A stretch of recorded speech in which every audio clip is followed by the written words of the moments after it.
L'entrée solennelle de Francis Ngannou dans la salle de conférence de Crystal Palace ce mardi a suscité beaucoup d'émotions.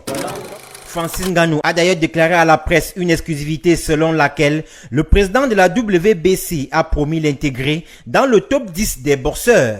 Il a poursuivi qu'au combat retour, il fera tout son possible pour redoubler d'efforts face à Tyson Fury. Même s'il reconnaît la posture d'inconfortabilité dans laquelle se trouvait son adversaire lorsqu'il changeait la garde. L'empereur des sports de combat ira certes en retraite, mais reste confus sur ce qu'il occupera. Aussi, aucun projet sur le plan local en boxe anglaise n'est en vue, puisqu'il compte d'abord achever le projet de l'implémentation du mix martial art. Éventuellement, j'aurai une retraite, je ne sais pas dans quoi je vais me convertir, mais je profite pour l'instant de me concentrer sur le temps qui me reste et de donner tout ce qui me reste. Je fais le maximum. Peu importe où ça me mène, je fais le maximum.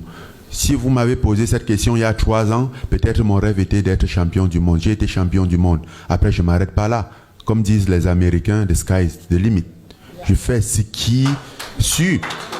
Il y a 6 mois, mon rêve, c'était de faire ce combat contre Tyson Fury. Enfin, la vedette du jour au sujet de la question sur sa fondation, il s'agit d'une plateforme sociale des jeunes qui ont l'amour de faire carrière dans plusieurs domaines d'activité, outre le sport. Après tout, c'est un cadre social d'intégration des jeunes avec pour ambition la création des centres de formation au rang desquels centres informatiques pour des jeunes, pour donner l'opportunité à ces jeunes-là qui n'ont peut-être pas des ordinateurs, d'avoir un endroit où aller travailler ou toucher à l'ordinateur sans toutefois avoir à dessiner le clavier de l'ordinateur sur leur cahier ou sur un format.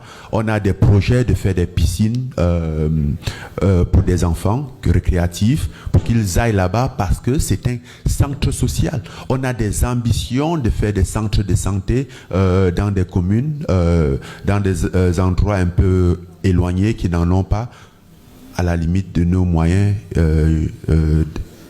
normaux. Mais la fondation n'est pas juste à caractère sportif.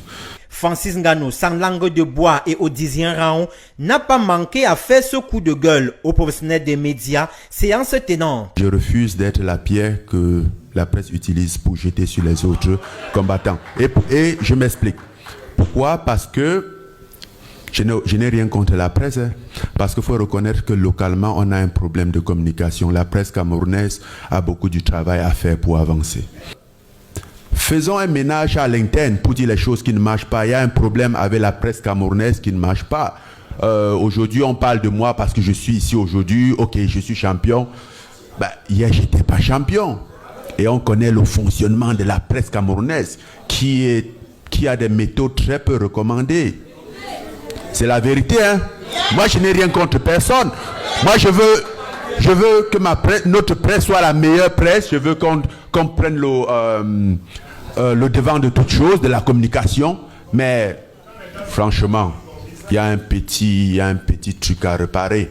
Donc, n'en voulez pas à quelqu'un s'il n'est pas très confortable à s'adresser à la presse. Moi, je suis ici aujourd'hui pas pour la presse, parce que j'ai l'obligation de m'adresser aux Camerounais, alors je dois me donner ce mal. Parce que si c'était que pour la presse, je ne serais pas là. Je te jure.